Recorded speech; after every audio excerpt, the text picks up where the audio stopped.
This is my circuit that I built on Logisim for my line tracker.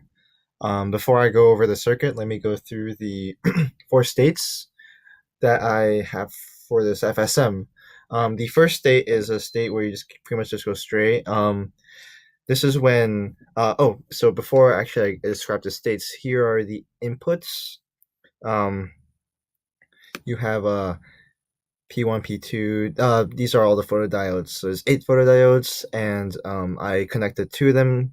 I grouped two of them together, each with AND gates.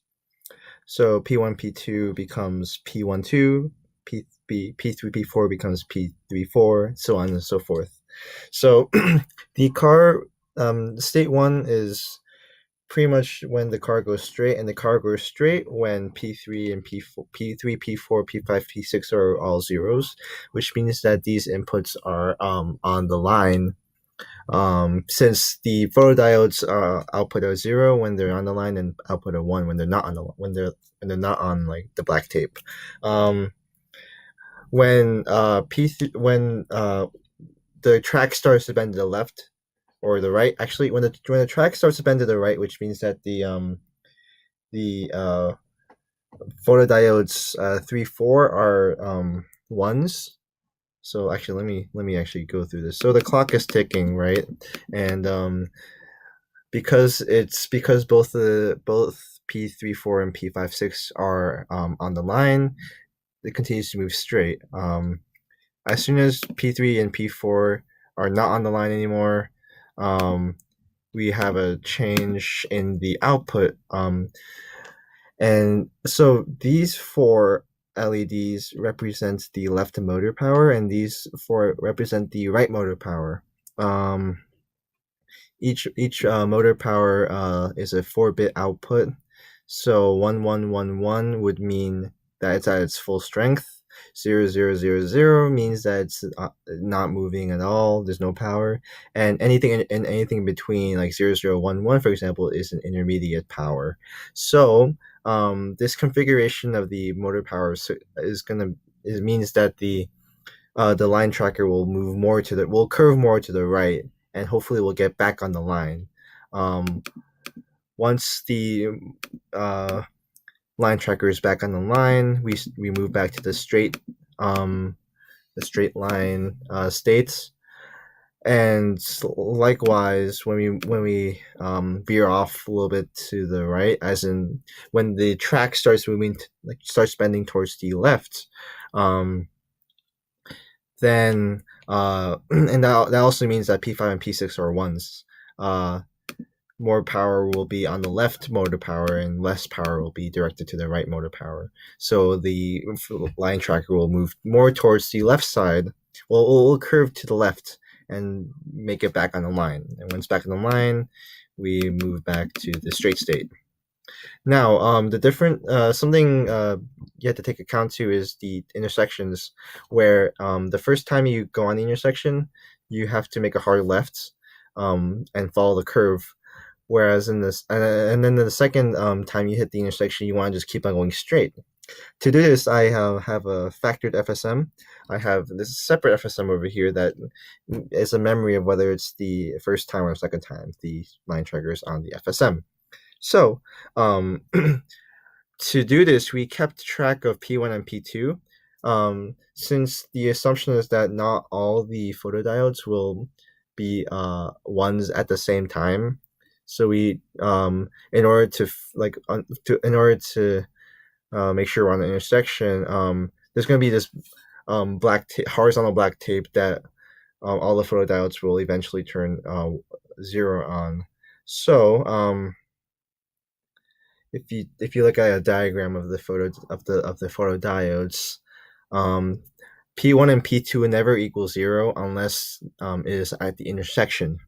So when P1 and P2 are at the intersection, this FSM over here went at a completely different clock speed than this one. However, the only way to actually test the right clock speed is to do physical testing of the line tracker, see how fast it moves and um, how fast the clocks need to be in order to be fast enough to reach the right state at the right time, but slow enough so that it doesn't continuously switch back and forth between the two states.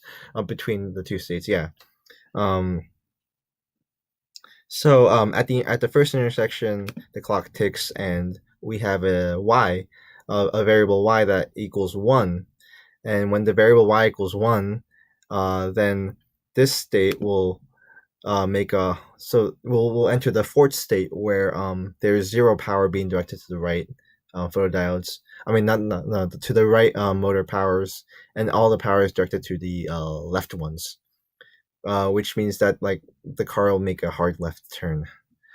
And once it's on the line again, whether it's pretty much what it's a combination of P1 P12, and then if it's P34, if P34 and P56 are both zeros, then it goes to the straight state. When P34 is a 1, it will go to the right state, and then if P56 is 1, then it will move to the left state.